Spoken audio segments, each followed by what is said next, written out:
Pembangunan Jangka Panjang Daerah RPJPD tahun 2025-2045 dalam keadaan sehat walafiat. Mengawali seluruh rangkaian kegiatan kita hari ini, mari kita nyanyikan bersama lagu kebangsaan Indonesia Raya. Hadirin dimohon berdiri.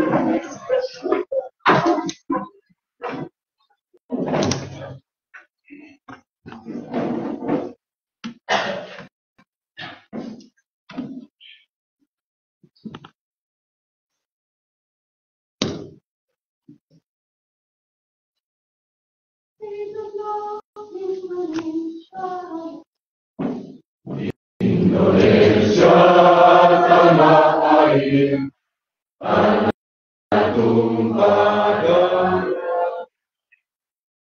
di sanalah aku berdiri, jadi banduri. Indonesia kebangsaan, bangsa dan tanah air, marilah kita berseru, Indonesia bersatu. Hiduplah tanahku, hiduplah negeriku, bangsaku, rakyatku semuanya. Bangunlah jiwanya, bangunlah badan untuk Indonesia Raya. Indonesia Raya, merdeka, merdeka, tanahku, negeriku yang ku cinta. Indonesia Raya, merdeka, merdeka, hiduplah Indonesia Raya. Indonesia Raya, merdeka, merdeka, tanahku, negeriku yang ku cinta. Indonesia Raya, merdeka, merdeka, hiduplah Indonesia Raya.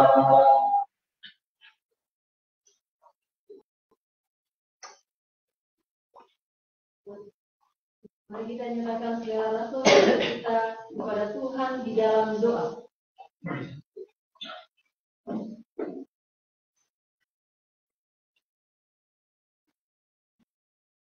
Marilah kita menyiapkan hati dan batin kita dalam nama Bapa, Allah Tritunggal yang Maha Kudus, Bapa, Putra, dan Roh Kudus. Syukur dan pujian kami haturkan padamu atas berkat, rahmat, dan cintamu, sehingga kami dapat berkumpul di tempat ini untuk mengikuti musyawarah rencana pembangunan tingkat kecamatan Golewa Barat tahun 2025 dan uji publik rancangan awal rencana pembangunan jangka panjang daerah tahun 2025-2040. Kami mohon ya Tuhan, pandanglah kami semua yang hadir di sini. Arahkan hati, pikiran, dan niat kami lewat Roh Kudus-Mu agar kami dapat mengerjakan pada hari ini dengan baik, sehingga sekembalinya kami dari sini, kami pun boleh meneruskan segala informasi pada masyarakat serta melaksanakannya dengan penuh tanggung jawab dan sukacita seturut kehendakmu. Ya Allah yang Maha Bijaksana, kami juga berdoa mohon pimpinan dan tuntunan serta rahmat kesehatan bagi para pemimpin kami, baik di tingkat desa, kecamatan, maupun di kabupaten, agar mereka pun boleh mengayomi seluruh masyarakat dan kami semua dapat bersatu hati bekerja sama, maju bersama-sama dalam bingkai Tanggal Nela Paris menuju Kabupaten Ngada yang sehat dan sukses. Tak lupa kami berdoa bagi para penjasa, para pejuang dalam proses pemekaran dan pembentukan kecamatan kami, serta teman-teman seperjuangan kami yang telah kupanggil menghadap kehadiratmu. Semoga oleh berkat tetesan darah Kristus yang suci dan salib kemenangan, mereka pun boleh kau selamatkan dan kau perkenankan mendiami rumahmu yang Bapa dalam surga, demikianlah doa dan permohonan kami. Semoga dengan perantaraan Bunda Maria dan Yesus Kristus kami, Engkau sudi mendengarkan dan mengabulkan. Nama-Mu yang kudus kami puji, ini dan sepanjang masa. Dalam nama Bapa.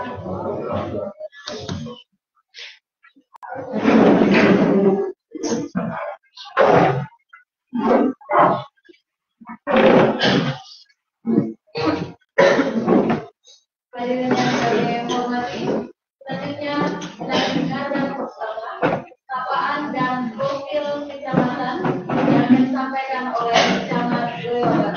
Kami silakan.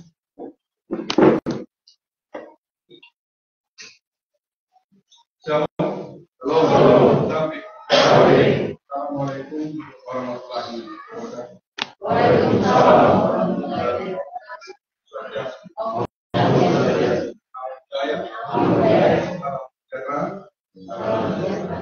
Selamat pagi kita semua. Yang saya hormati Bapak ada, yang saya hormati pimpinan sekarang ini, yang saya hormati Bapak Ibu pimpinan kecamatan,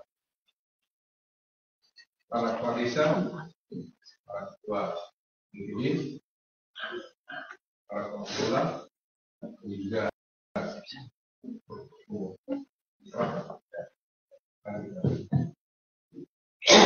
hari ini baik pada kesempatan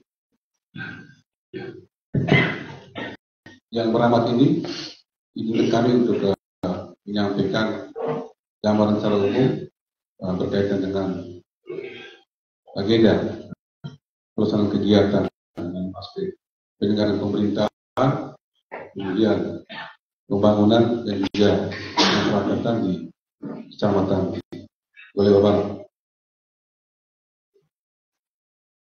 Yang pertama, Kecamatan Golewa Barat terdiri dari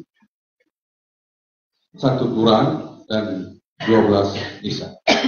Dan dalam 12 desa ini terdapat 3 desa baru yang baru dibentuk tahun 2012 dan sudah didefinitifkan tahun 2022, yakni desa Bukoma, kemudian desa Rakalawa 1 dan juga desa Sobo 2.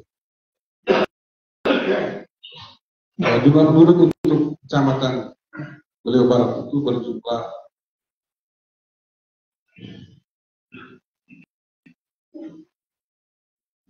5.182 jiwa.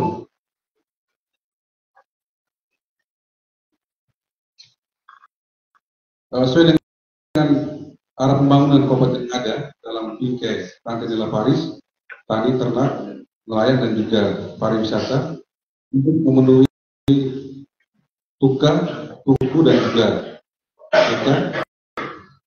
Lebih lanjut, dalam rangka peningkatan ekonomi, pemerintah Kabupaten Ngada telah memberikan perhatian dan dukungan melalui berbagai program kegiatan yang dapat mendorong terwujudnya masyarakat Ngada, khususnya masyarakat di Kecamatan Golewa Barat yang unggul, mandiri, dan berbudaya serta berbasis pertanian dan juga pariwisata yang berwawasan lingkungan.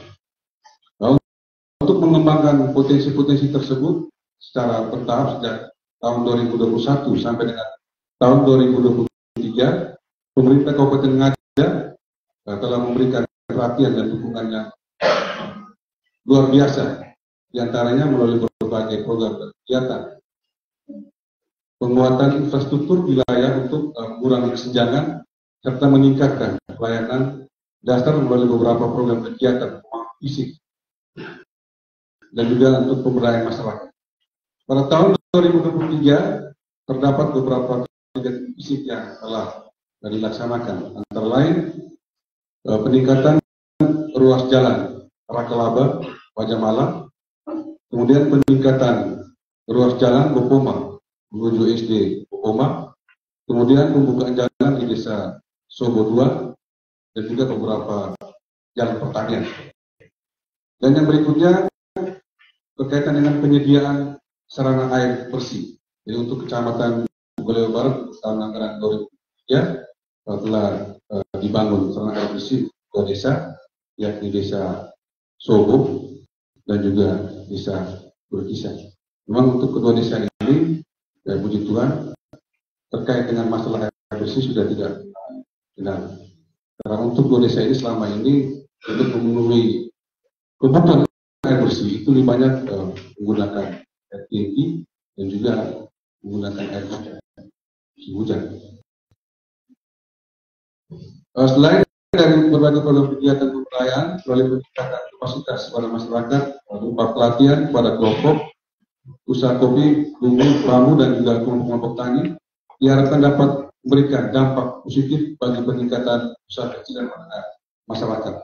Yang berikutnya berkaitan dengan kegiatan sertifikat lengkap atau PTSL yang dilakukan secara bertahap sejak tahun 2023 dengan pendistribusian pilar batas bagi 200 KK penerima manfaat juga merupakan salah satu bentuk perhatian pemerintah dalam upaya untuk tertib tertanam di wilayah Kecamatan Golewa Barat. Yang berikutnya terkait juga dengan pembangunan rumah sakit umum di wilayah Late. Dan kita harapkan dengan adanya pembangunan rumah sakit di wilayah Late di desa Turkisa ini kiranya dapat memberikan dampak positif bagi peningkatan ekonomi masyarakat di Turkisa dan umumnya di wilayah Kecamatan Golewa Barat. Dan kami juga bisa melaporkan berkaitan dengan penyelenggaraan kegiatan PINAS untuk Kecamatan Golewa Barat tahun 2024. Secara umum untuk pelaksanaan PINAS di tingkat Kecamatan Golewa Barat dapat kami sampaikan berjalan dengan aman, baik dan lancar. Dan dari hasil pleno rekapitulasi perolehan suara pemilihan umum tingkat Kecamatan Golewa Barat, kemudian pemilihan presiden dan wakil presiden, suara terbanyak itu paket capres dan cawapres nomor 2 Prabowo Gibran, dan meraih suara terbanyak 3.837. Yang berikutnya untuk pemilihan legislatif yang diikuti oleh 18 partai politik pada tingkat DPR RI, ada 5 partai yang meraup suara cukup besar, yakni Partai PDIP, kemudian Partai PKB, PAN dan juga Golkar serta Nasdem. Untuk DPRD provinsi ada 5 partai yang meraup suara terbanyak, yakni Partai Gerindra, kemudian Partai Demokrat, kemudian Partai PKB, PDIP dan juga Partai Golkar.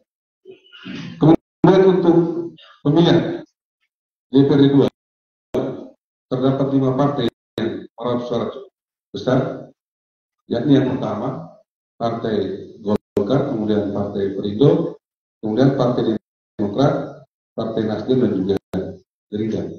Dari DPT yang ada berjumlah 8449 jiwa, terdiri dari 4056 jiwa untuk laki-laki dan perempuan 443, dan pengguna hak pilih yang menggunakan hak suaranya berjumlah 5.806, yang terdiri dari laki-laki berjumlah 2.689 dan untuk perempuan 3.170 jiwa. Yang berikutnya berkaitan dengan partisipasi pemilih itu mencapai 8,71%, dan pemilih yang tidak menggunakan hak pilih itu lebih pada banyak warga masyarakat Toledo Barat yang merangkap keluar Kabupaten ada. Yang berikutnya, sinergitas dengan unsur Forkopimda dan segenap stakeholder bahkan utama dalam keberhasilan dan juga pelaksanaan tugas-tugas lainnya.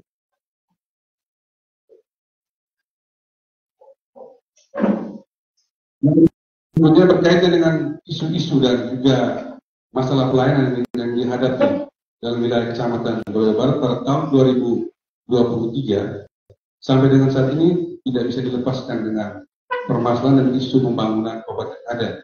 Secara umum, isu dan juga persoalan yang dihadapi antara lain, yang pertama terkait dengan sumber daya manusia yang kurang memadai. Secara kuantitas, SDM di Kecamatan Toledo Barat kurang memadai. Oleh karena itu diperlukan penambahan personil yang mempunyai kemampuan yang cukup. Para seksi tidak mempunyai staf sehingga menghambat pelaksanaan tugas-tugas rutin lain. Yang kedua, belum optimal kinerja pemerintah desa sesuai ketentuan perundang-undangan meliputi perencanaan, kemudian pelaksanaan, dan juga evaluasi pembangunan. Hal ini disebabkan oleh kapasitas dan juga sumber daya pemerintah desa yang minim sehingga perlu adanya upaya meningkatkan kemampuan sumber daya pemerintah desa tugas-tugas rutin lain. Yang berikutnya, terbatasnya anggaran dalam DPA kecamatan sehingga belum mampu mengakomodir biaya program dan kegiatan secara maksimal. Yang keempat, anggaran untuk kurang yang masih terbatas sehingga menimbulkan kesenjangan pembangunan dan juga pemberdayaan antara kelurahan dan juga desa. Hal ini sering dijadikan bahan perbandingan oleh masyarakat kelurahan. Karena masyarakat berharap agar pemerintah dapat meningkatkan perhatian kepada kelurahan untuk mengatasi kesenjangan ini.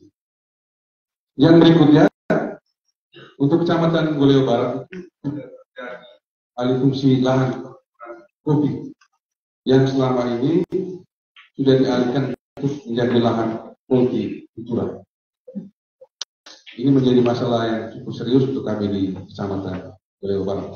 Yang berikutnya, dalam aspek Kamtibmas terkait dengan pengendalian aspek keamanan juga untuk Kecamatan Toledo Barat belum memiliki pos babinsa maupun pos untuk Kamtibmas.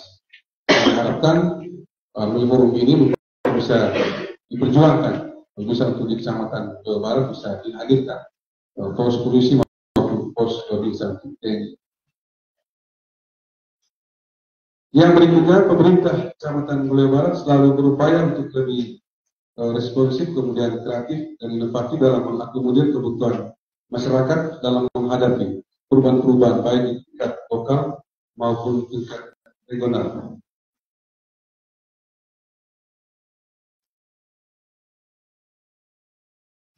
Demikian laporan yang bisa kami sampaikan dalam kesempatan ini, dan kami mohon kepada Bapak Tinggadan untuk bisa membuka acara ini secara.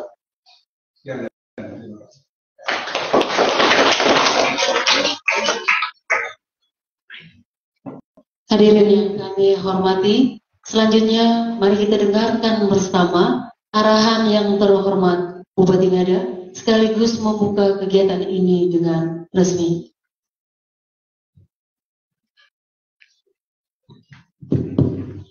Selamat pagi untuk kita semua. Salam, salve, assalamualaikum warahmatullahi wabarakatuh. Swastiastu, namo buddhaya, salam kebajikan. Salam sehat untuk kita semua.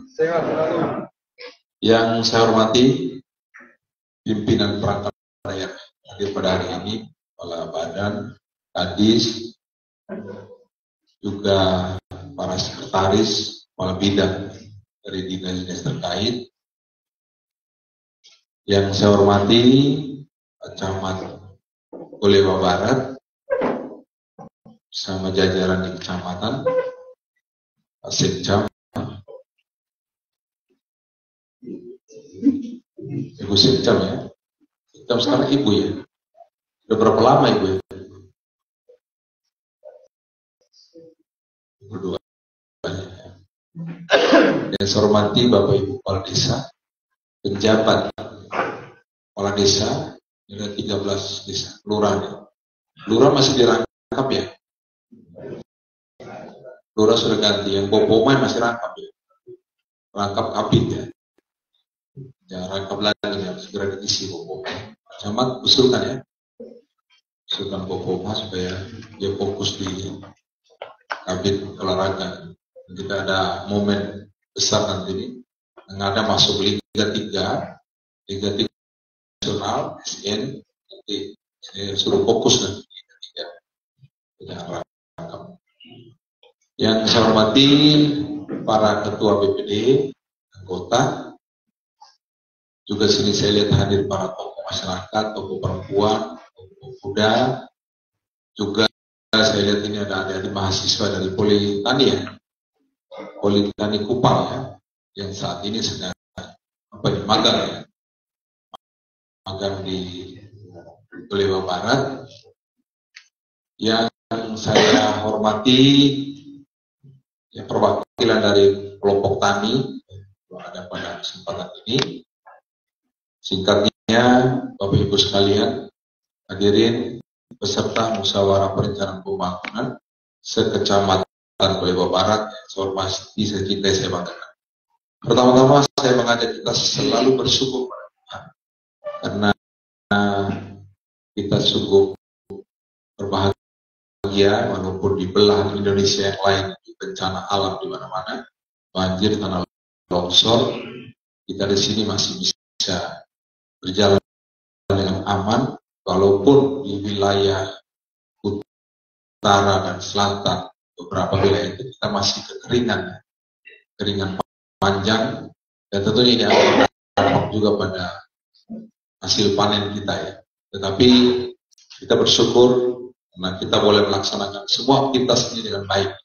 Agenda nasional kemarin kita laksanakan dengan baik, pemilu, sudah ada wakil-wakil kita yang terpilih, kemudian presiden, wakil presiden juga sudah, sekarang tinggal proses finalisasi suara-suara yang ada, dan ini semua bisa berjalan dengan baik.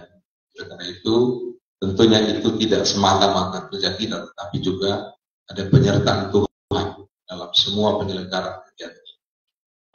Pada kesempatan ini juga, saya ingin menyampaikan terima kasih dan apresiasi kepada camat, jajaran kecamatan, dan semua kepala desa lurah, juga BPD,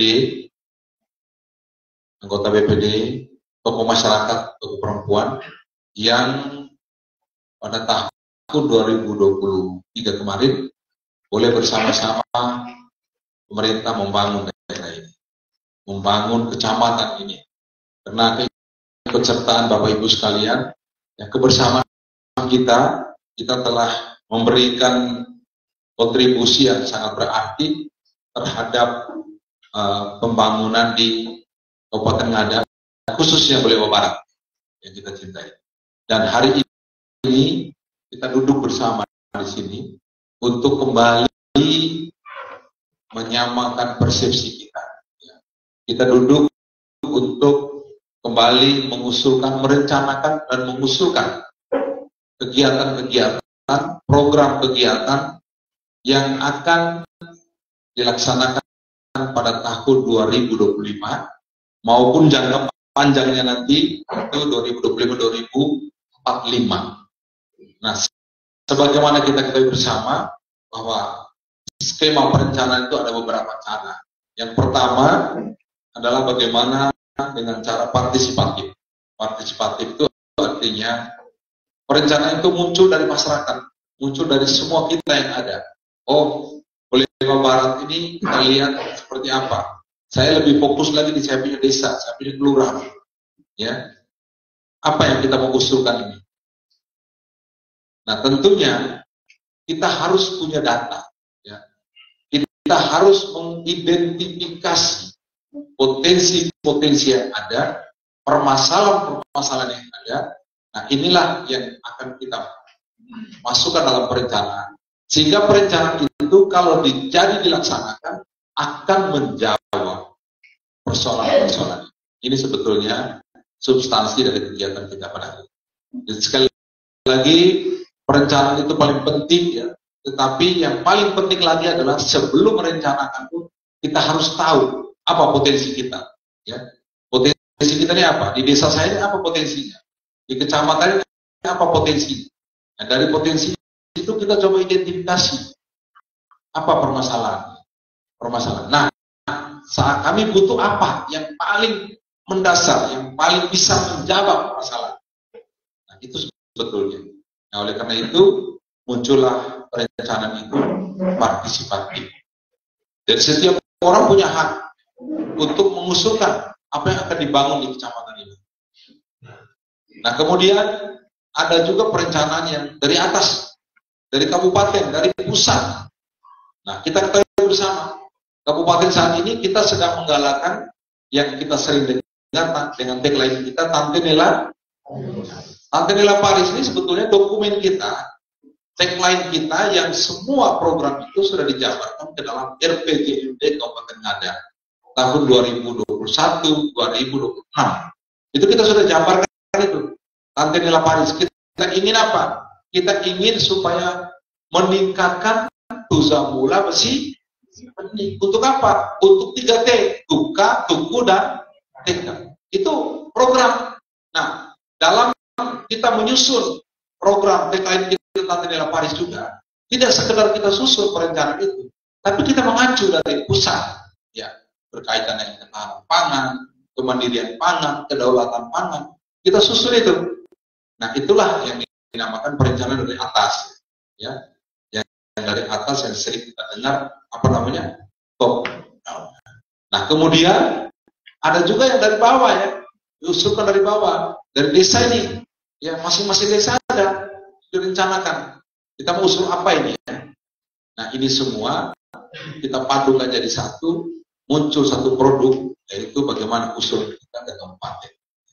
Jadi sekali lagi kita harus bermuara daripada yang pertama tuh potensi daerah, potensi desa. Kemudian yang kedua kita identifikasi. Kemudian yang ketiga masalahnya apa. Nah, untuk menjawab masalah itu kita harus buat perencanaan. Ini sebetulnya apa yang kita akan bicarakan pada hari ini. Bapak Ibu sekalian, peserta Musrembang yang saya hormati. Nah, sebagaimana kita ketahui bahwa dalam tema pembangunan tahun 2025 Kabupaten Ngada itu jelas. Ya, kita ingin memantapkan pembangunan di sektor unggulan, yaitu Tante Nela Paris sebagai fondasi perekonomian daerah. Jadi perekonomian daerah kita berangkat dari Tante Nela Paris. Jadi kalau kita bicara tentang Tante Nela Paris, tani, ternak, nelayan dan pariwisata, ini berarti kita berbicara di sektor pertanian. Sektor pertanian yang akan kita bicarakan. Itu sebetulnya tema pembangunan. Kemudian kita fokus lagi kepada apa yang menjadi prioritas pembangunan tahun 2025. Dokumen ini sudah ada semua di kecamatan bahkan di desa. Nah, sekarang tinggal saja Bapak Ibu sekalian bagaimana melaksanakan itu. Saya mau katakan pada kesempatan ini bahwa untuk kecamatan Bulewa Barat ini luar biasa. Ya, kenapa saya katakan luar biasa? Bayangkan rumah sakit baru kita itu sudah ada di wilayah kecamatan Bulewa Barat. Tepuk tangan. Rumah sakit baru yang tadinya kita tidak pernah ada bayangan bahwa lantai itu akan jadi seperti apa. Ya, ketika saya duduk ya, di 2021, saya harus ada perubahan di Ngada ini. Tidak bisa berjalan di tempat. Ya, rumah sakit umum Jawa dibangun tahun 78, Pak ya. Tahun 78 dibangun. Masyarakat yang ngantar keluarganya harus tidur di atas bangku-bangku, di lorong-lorong. Betul ya? Tidur di gang-gang itu, hujan pindah geser kiri kanan. Nah, sementara mau bangun rumah sakit yang layak, itu membutuhkan biaya bukan sedikit. Ya. Kemarin master plan kita untuk membangun rumah sakit baru di lantai di atas lahan 10 hektar itu, kita butuhkan anggaran 200 miliar. Nah, kalau saya tidak berani melakukan, biar saja 250 miliar mau tunggu uang dari mana, maka kita tidak akan ada perubahan. Makanya saya berani melakukan terobosan dengan melakukan pinjaman daerah. Ya. Melakukan pinjaman dalam situasi yang sulit karena COVID-19. Dampak COVID-19 itu berpengaruh terhadap semua aspek, termasuk aspek ekonomi, sosial, budaya, segala macam. Bahkan yang sangat memprihatinkan lagi, ekonomi kita anjlok. Semua keuangan kita yang sudah dipersiapkan oleh negara untuk membangun di desa-desa, itu dipending. Bayangkan 2021, usulan dari desa tidak ada yang direalisasi, betul tidak?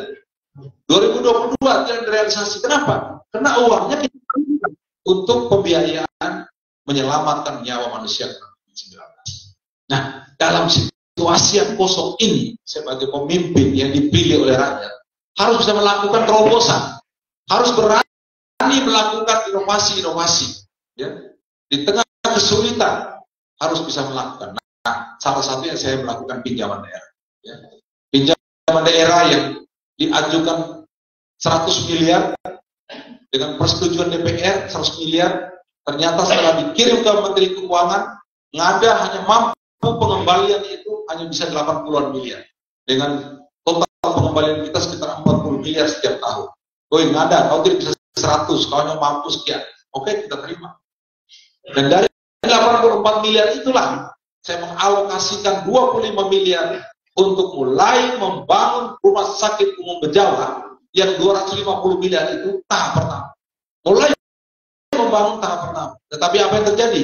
Begitu pembahasan di Dewan, terjadi pro kontra. Dewan tidak setuju. Dan saya tinggalkan sidang.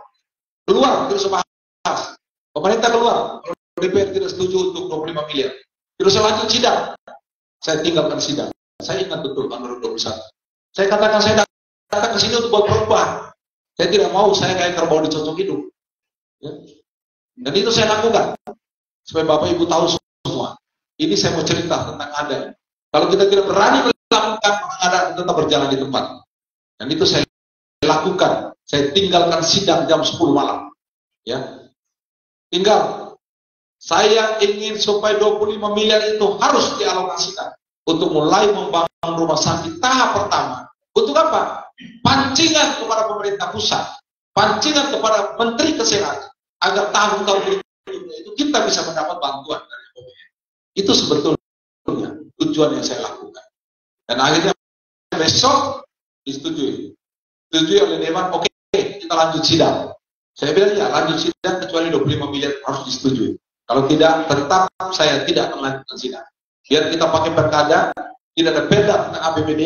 Kita bedanya kita ajukan, kita pakai acuan 2021 anggaran. Dan akhirnya terjadi persetujuan, dan tepat tanggal 3 September 2022 saya melakukan peletakan batu pertama rumah sakit umum Melate di Betul. 3 September. Dan puji Tuhan 26 Januari kemarin itu kita sudah mulai 3 jenis pelayanan kesehatan itu bertempat di rumah sakit umum Melate. Ya. Bayangkan, tidak mudah itu, ya. Jadi poli gigi, poli kulit kelamin, poli fisioterapi itu kita sudah lain di lantai sekarang, ya. Dengan kita buka jalan tingkatkan hotmik. Waktu itu anggaran saya fullkan 2022 untuk mulai bangun fasilitas lainnya. Jalan dari Ledi untuk mereka dari Soarium, Bejawa Utara supaya bisa cepat ke rumah sakit, kita hotmik dari Ledi, Niro, kemudian Pape, Pilate. Kemudian kita buka lagi jalur hotmik lagi dari Fui menuju Wolopaja, hotmik. Ya. Nah, tinggal sejak tahun 2025 ini kita akan lebarkan dari Kodim menuju ke Oki. Termasuk dari Turkisa menuju Pate. Itu kita akan anggarkan di 2025 nanti. Demikian juga di tahun ini, ya, di tahun 2024 ini, kemarin kita usulkan 2 titik melalui dana impres. Saya usulkan 2 titik, yaitu dari Sarasedu menuju Wolokelam menuju Bobo yang selama ini terputus ya, lewat Moromoto ya. Itu saya usulkan. Satunya lagi saya usulkan untuk Turkisa Pate melalui dana impres. Ternyata kita hanya dijawab 1, yaitu dari Sarasedu, ya, menuju Bolokela dan menuju Bobo. Itu sudah di ACC sebesar 45 miliar tahun ini akan dibangun. Apa nggak hebat? Tepuk tangan dulu. 45 miliar. Itu negara impres. Tahun ini akan dibangun. Kemudian dana DAP. Kita juga sudah persiapkan 10 miliar untuk mau lewat Rapi. Bangun lewat Rapi. Ini dana DAP tahun ini kita bangun. Kita akan tembuskan hotmix semua. Ya.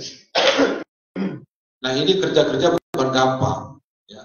Nah oleh karena itu orang boleh barat gitu. Kalau kemarin kamu pilih Golkar, kamu kembali ke jalan yang benar. Ya, saya sudah memberikan yang terbaik di Golkar Barat. Ya, kamu kembali ke jalan yang benar. Ya, jadi sekali lagi ini yang kita usulkan. Kenapa? Karena ada rumah sakit di sana. Ya. Karena ada rumah sakit untuk mengakomodir mereka yang dari Sarasedu. Dia tidak perlu putar jauh-jauh, langsung terobos ke bawah lewat Zeu, tembus. Ya, Moromoto tembus. Nah demikian juga karena kerja-kerja kita, saya perlu informasikan proses musrenbang ini harus diikuti dengan baik. Ya, tahapan-tahapan bulan per bulan harus diikuti dengan baik. Kenapa? Karena saya belajar dari 2 tahun yang lalu, 2021, 2022 sampai 2023. APBD kita tidak pernah naik dari 858 miliar. Kita habis di situ. Kenapa? Pola pendekatan kita itu belum pas. Ketika saya mempelajari 2 tahun itu, saya katakan saya 2023 akan berbeda pola kerja saya. Saya coba ikuti musrenbang desa Januari, kecamatan Februari, kemudian masuk ke kabupaten di bulan Maret ya. April kita provinsi, Mei pusat. Nah, Mei Juni ini itu semua program kegiatan kita yang kita usulkan itu harus kita bawa ke pusat. Bawa ke mana? Bawa ke kementerian lembaga. Nah, di sana yang punya uang, Ibu sekalian. Saya perlu sampaikan pada kesempatan. Karena ada 3 skema pendapatan daerah. Yang pertama, pendapatan transfer pusat. Itu yang kita dapat saat ini yang ratusan miliar. Tahun ini 997 miliar itu kita dapat transfer dari pusat. Jadi bukan dari Jakarta yang datang.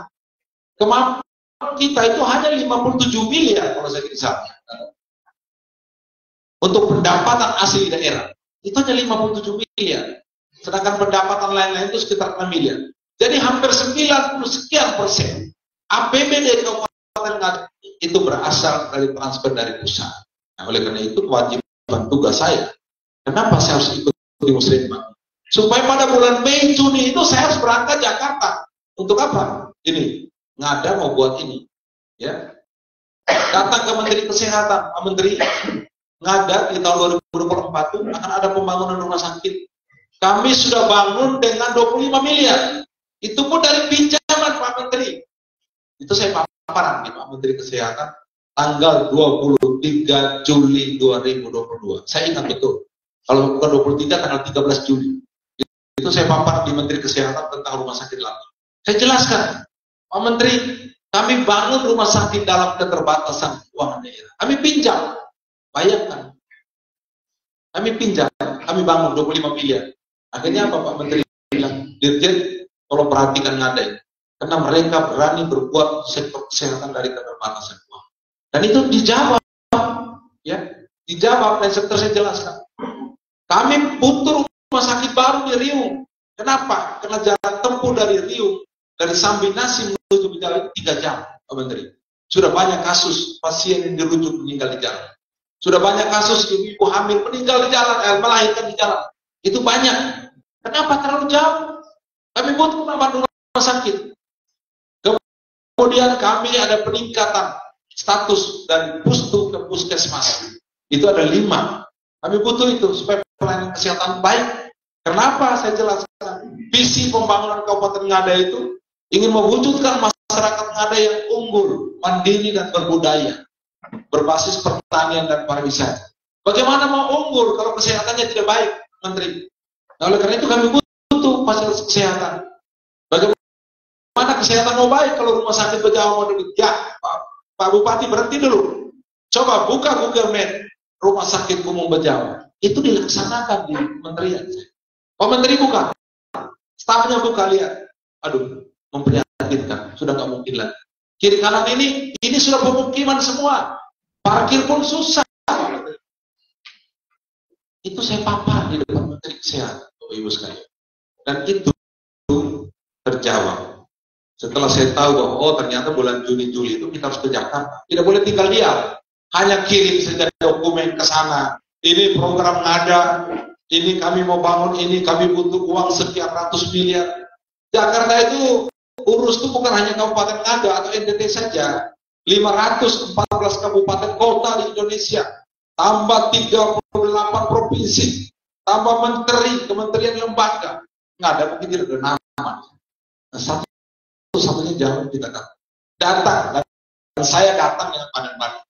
Saya datang menghadap dengan badan-badan. Paparan kesehatan, menteri kesehatan, pendidikan di Kementerian Pendidikan, di Dirjen, ya tenaga kerja datang, Kementerian Tenaga Kerja, pariwisata datang, infrastruktur datang, saya ketemu Menteri PU.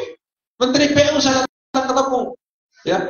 Untuk menteri-menteri yang di bawah koordinator Menko Marves, saya datang ketemu Pak Luhut, ya. 9 Mei 2022, saya paparan di depan Pak Luhut tentang bambu nggak ada, minta supaya Presiden datang, saya datang, ya. Dan saya datang dengan badan-badan saya. Untuk apa? Untuk ngada yang saya cintai. Dan itu terjawab.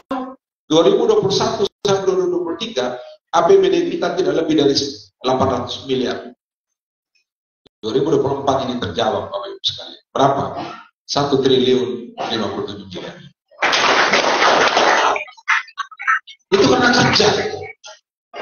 Pak ini kita hanya kirim dokumen atau kita kirim Bapak asisten yang pergi. Tidak bisa. Tapi kalau Bupati datang, Menteri bilang, ya jadwalkan waktunya. Itu saya alami sendiri.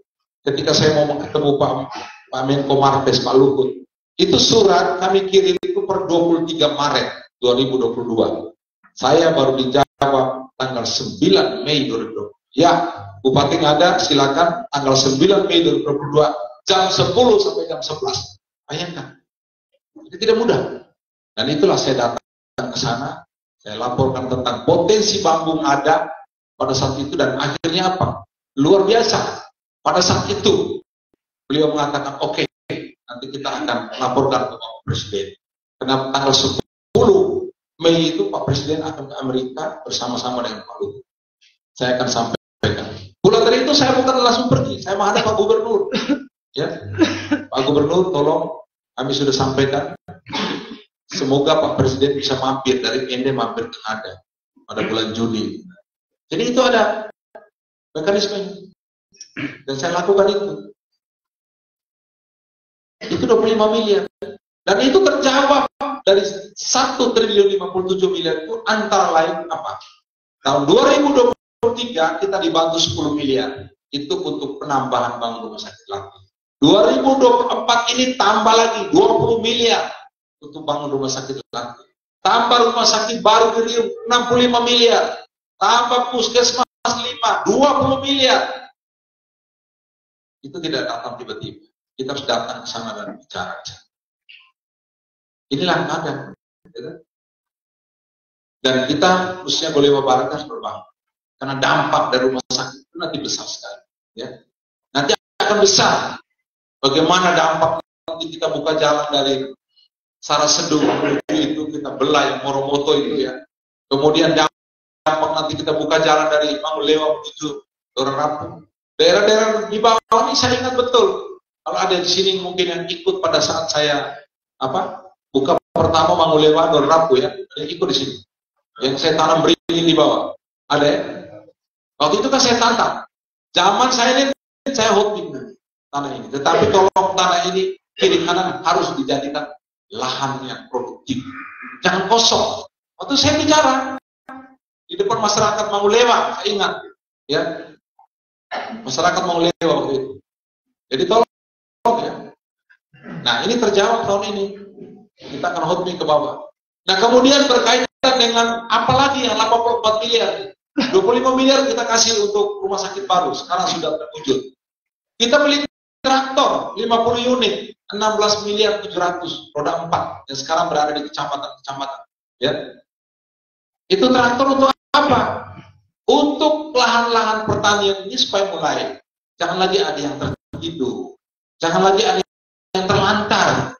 Dibiarkan rumput tumbuh. Harus mulai diolah. Pemanfaatan aset. Ya. Kemudian kita beli kapal laut 5 miliar lebih, 17 unit untuk para nelayan. Tante Nela Paris. Tadi sudah, traktor tadi ya. B itu ternak. Kemudian nelayan. Kita berdayakan para nelayan supaya mereka tangkap ikan jangan pakai tradisional lagi, mereka pakai kapal. Itu dari pinjaman. Ya. Traktor juga dari pinjaman. Kemudian kita bangun destinasi wisata Bolo-Bobo 3 miliar lebih. Kenapa? Dari uang itu bisa tambah. Hasilnya masuk lagi di kas daerah. Ya. Traktor juga begitu. Nanti pengolahannya kan per area kan dibayar. Dibayar ya Pak Camat ya. Per area kan dibayar. Nanti di situ hitung. Yang untuk pemeliharaan berapa, untuk bumdes sisanya itu masuk kas daerah untuk apa? Jadi ada uang kita pinjam tapi ada pemasukan. Hanya belum maksimal ya Camat. Kemudian juga kita pakai 3 miliar lebih untuk melengkapi peralatan uji kendaraan. Itu desain. Ya, di belakang Alfamart itu ada gedung besar untuk tempat uji kendaraan. Kita sudah punya. Kita sudah bangun 2 tahun lalu. Dan itu Manggarai Timur, Najokio belum punya. Pasti mereka akan menuju ke sini. Kalau setiap 6 bulan uji kendaraan, pasti datang ke sana. Ini potensi-potensi yang kita ciptakan. Dari mana? Dari pinjaman. Termasuk ada buku jalan tani, penataan kota dan sebagainya. Semua uang itu dari pinjaman. Dan sekarang kita mulai nikmati hasil. Dan pinjaman yang 84 miliar itu tahun 2024 ini kita lunas. Kita lunas. Jadi tidak ada lagi tunggakan kita. Kita lunas. Nah, coba kalau kemarin saya tidak pinjam, rumah sakit baru tidak ada, traktor tidak akan ada. Harus berani. Ya. Sekarang pinjaman lunas, bangunan-bangunan itu sudah ada.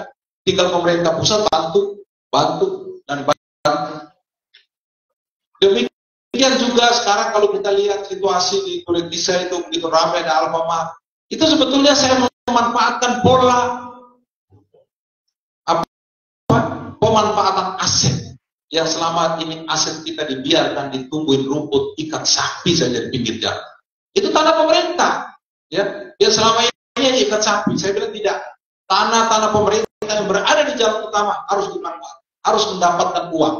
Panggil manajemen Alfamart, kontrak itu berapa kamu bayar pemerintah, ya. Dan jadi ada 4 Alfamart, duit kita hampir 2 miliar masuk. Termasuk yang di Bank NTT sekarang bangunan megah. Itu juga tanahnya tidak keluar-keluar. Saya bilang panggil Bank NTT, coba hitung kau kontrak di situ berapa tahun, duit masuk tambah modal kabupaten yang ada di Bank NTT. Tambah 9 miliar. Itu pola pemanfaatan aset. Stadion lebih jaga yang selama ini terlantar. Itu kita pakai pola pemanfaatan dengan pihak ketiga. Sebesar 6 miliar 100 juta. APBD 0 rupiah, kita tidak keluar sama sekali. Tapi kita bangun stadion. Ya. Dan kontrak 10 tahun, dalam 10 tahun itu dia silakan buat turnamen, event, nanti hasilnya tetap Pemda mendapat 25%. Jadi kalau misalnya ada sepak bola, dia dapat karcis 100 juta, kita tetap dapat 25 juta. Kita tidak keluar uang untuk bangun. Ini pola pemanfaatan. Harus cerdas bangun daerah. Yang selama ini terlantar, dibiarkan begitu saja. Tidak ada nilai tambahnya. Ini saya perlu sampaikan kepada kita semua. Nah, demikian juga ya, saat ini kita sudah bangun bak penampungan air yang berada di belakang Tokong Senandu. Nanti saya minta Pak Kabid Cipta Karya yang membidang air bersih, tolong rencanakan 2025 bisa ditarik untuk mereka yang di sini, yang di Sobo dan Pakalaba ya, termasuk kebun-kebun yang di bawah nih, hortikultura, ya, buat perencanaan itu, tarik buat bak besar di situ supaya mereka bisa pakai untuk siram sayur, ya. Ini tolong dicatat ini ya. Itu prioritasnya. Saya biasa melihat sesuatu langsung lihat langsung sampaikan itu.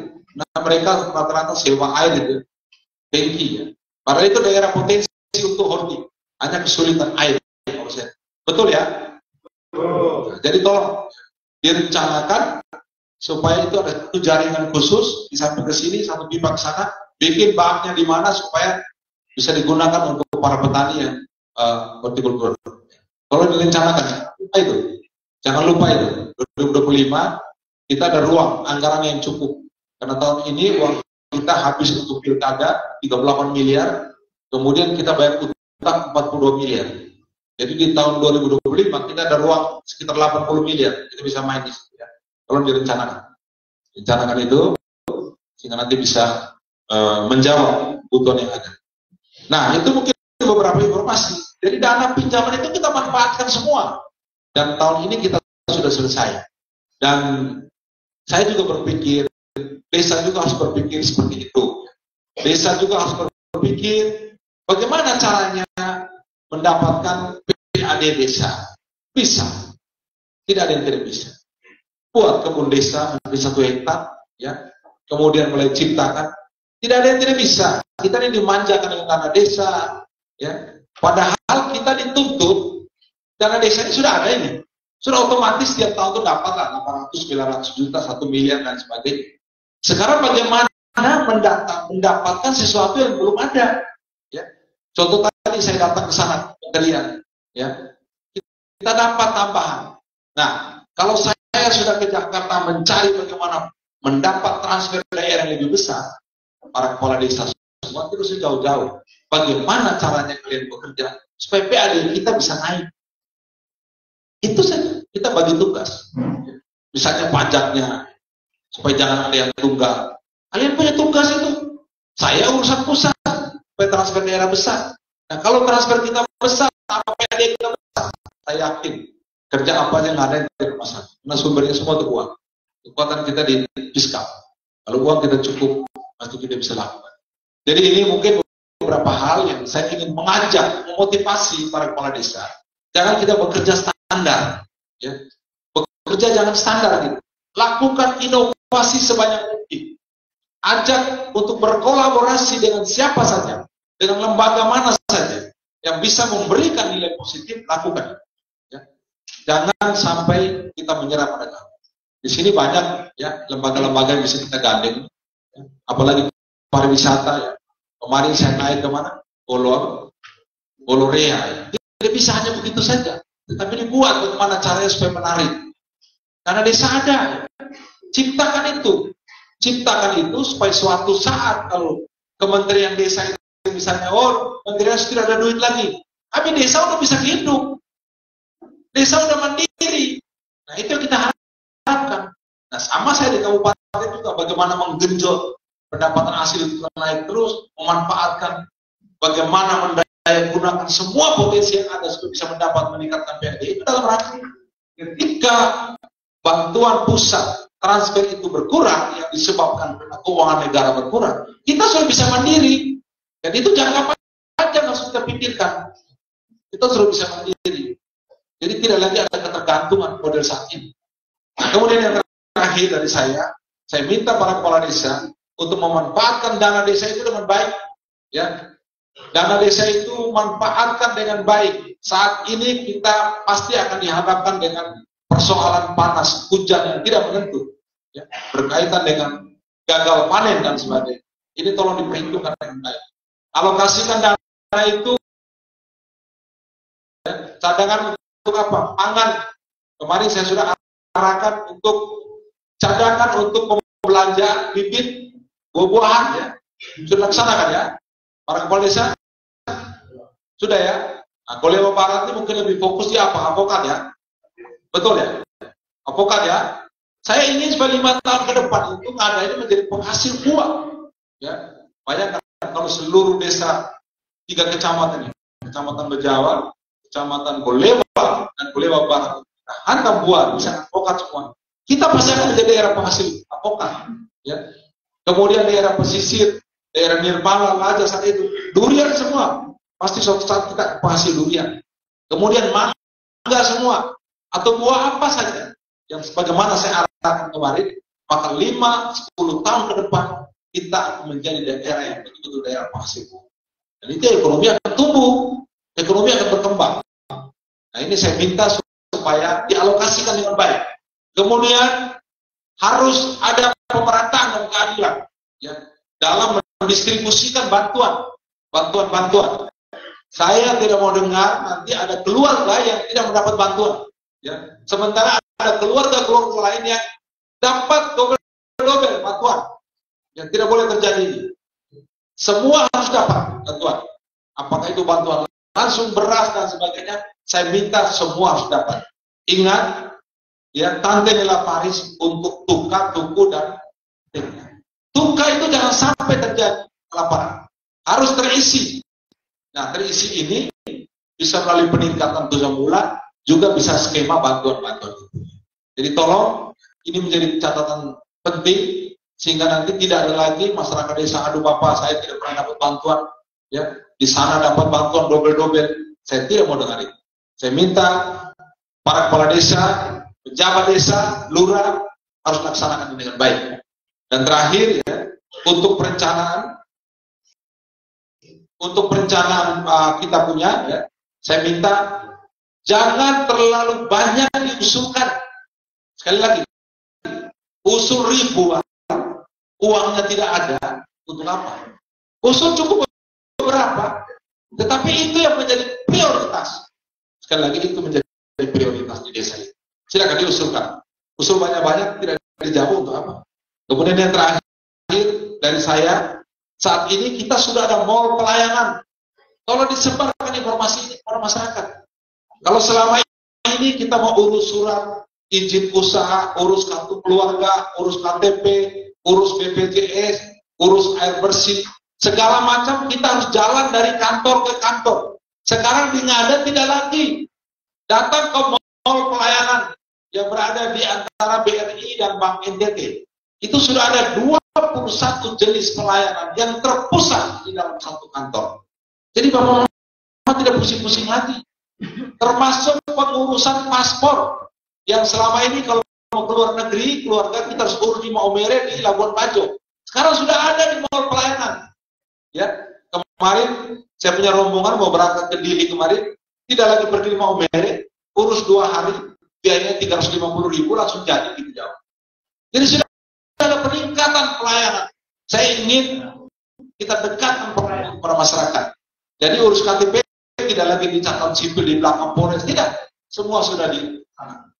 Dan ini saya perlu sampaikan kepada kita semua, termasuk Alfamart yang ada.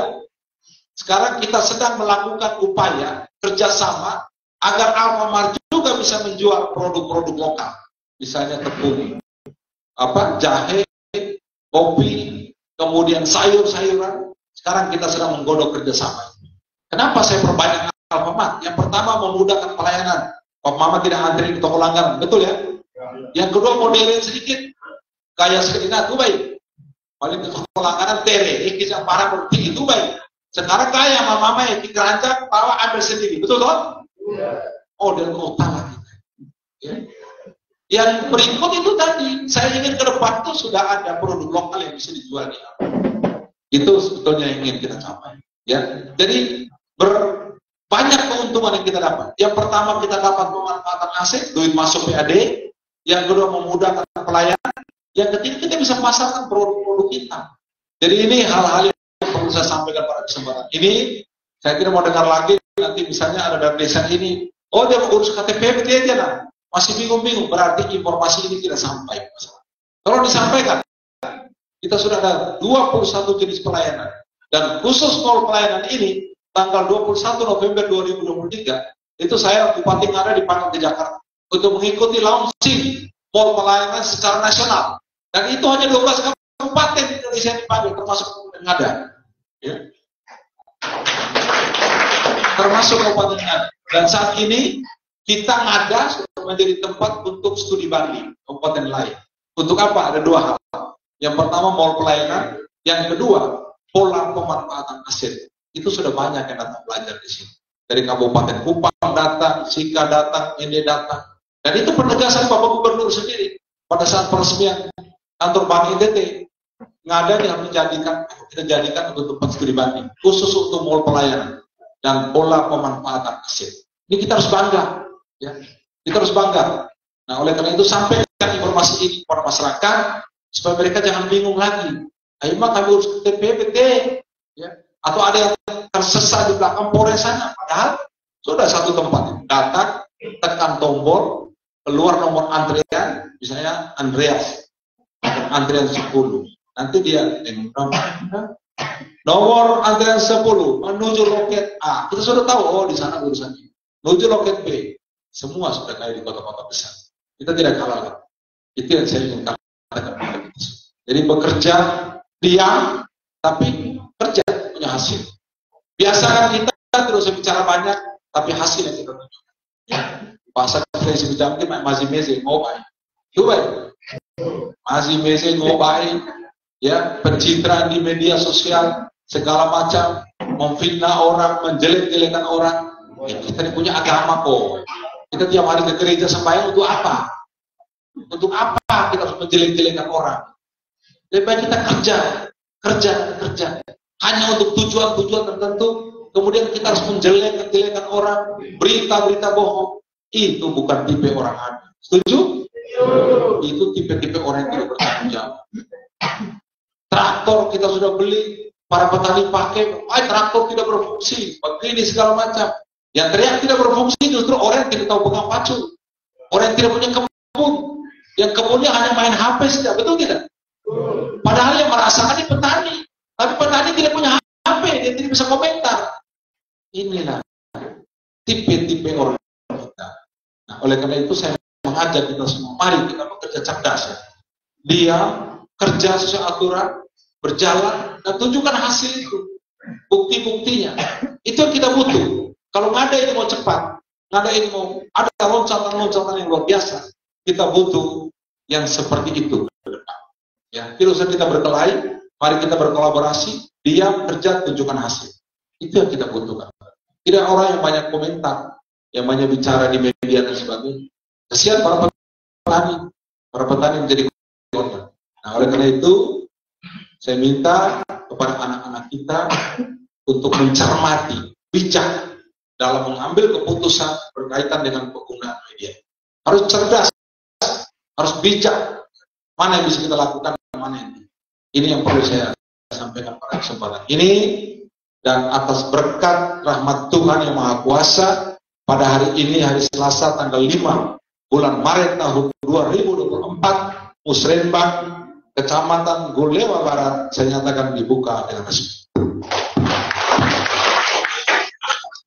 Sekian, terima kasih. Selamat siang, salam, salve. Wassalamualaikum warahmatullahi wabarakatuh. Om Santi, Santi Sati Om. Namo Buddhaya, salam kebajikan. Selamat laksanakan Musrenbang. Tuhan memberkati. Amin. Hadirin yang kami hormati, demikian seluruh rangkaian acara pembukaan kegiatan musyawarah perencanaan pembangunan RKPD Kecamatan Gulewa Barat tahun 2025 dan konsultasi publik rancangan awal rencana pembangunan jangka panjang daerah RPJPD tahun 2025-2045 hari ini Selasa 5 Maret tahun 2024. Akhir kata, selamat mengikuti Musrenbang sampai selesai. Teriring salam dan doa, Tuhan memberkati. Selanjutnya kami kembalikan ke PP Litbang untuk memfasilitasi kegiatan. Baik, saya langsung balik ya. Nanti Bapak Ibu sekalian, Bapak Desa dan semua BPD bisa lanjutkan dengan BP Litbang ya, dengan pimpinan perangkat daerah. Tolong para kabit ini ada semua. Hal-hal yang saya sampaikan tadi menjadi prioritas, terutama tadi air bersih tadi ya, bersih di wilayah ini, kemudian jalan yang arah Kelabau, Wajah Mala sudah ya, tinggal saja nanti Bere, Wajah Mala Bere itu nanti kita selesaikan juga tahun ini, kita tuntaskan tahun ini, kemudian untuk Mangulewa Dorarapu tahun ini, kemudian untuk yang lain-lainnya silakan diusulkan, tetapi benar-benar yang prioritas. Misalnya jalan ke pusat-pusat produksi pertanian itu penting. Ya. Silakan saja, itu harus diusulkan ya. Termasuk kebutuhan air bersih dan sebagainya. Silakan saja. Kepala Desa Sobo ada? Kapan peresmian air bersih itu? Awal April sudah selesai ya. Itu ada berapa sambungan di sana? Sudah semua? Ya. Baik. April ya. Ya. Persiapkan itu, nanti saya datang sebentar. Baik, terima kasih. Selamat siang kita semua.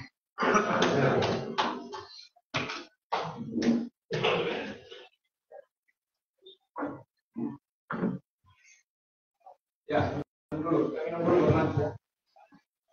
Mana? Andreas? Mana? Ada orang ahli pariwisata. Wah, ini Kolorian bagus. Ya. Banyak potensi wisata itu. Desa itu.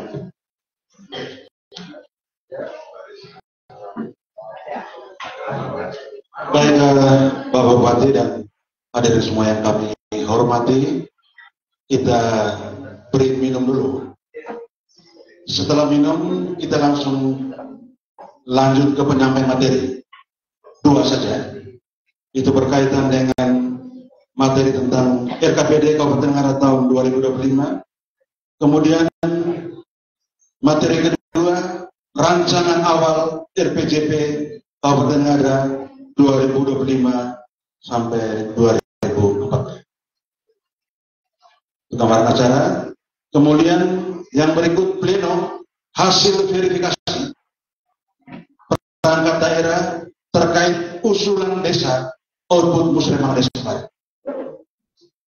Dari tahun ini kita sedikit berbeda, tidak ada diskusi per bidang, tidak ada. Hanya kita langsung tanggapan OPD terkait usulan kita. Dan untuk 2025 OPD yang berhubungan dengan usulan kita Wilayah Barat itu kurang lebih hanya 8 OPD. Itu saja. Selamat. Baik, ini ada mahasiswa dari Politania. Kalian coba baca itu buku tahun pertama, tahun kedua, ya. Kalau belum ada nanti Pak Agus coba tambah di kecamatan itu. Desa-desa sudah terima buku itu? Sudah ya? Ya, buku itu bagus sekali. Anak-anak kita yang kuliah itu bisa jadikan acuan untuk susunan. Ya. Buku Kabupaten Ngada punya tahun pertama tahun Lila Paris, tahun kedua, tahun ketiga sekarang sedang dalam penjilitan. Ya. Itu bagus sekali adik-adik. Nah, sudah banyak mahasiswa yang jadikan buku itu untuk sebagai referensi juga untuk penyusunan skripsi ya. Coba kalian baca itu ya dari mahasiswa.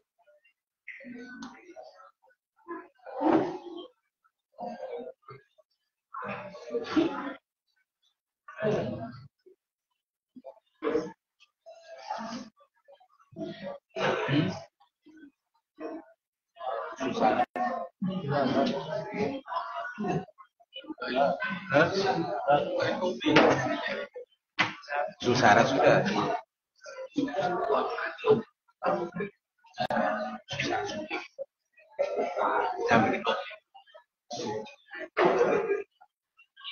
Sama bikin capek.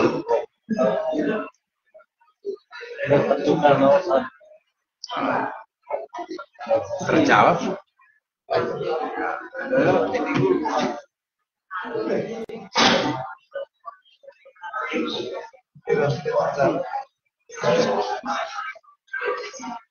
Ya, udah aku sendiri. Dia tenang.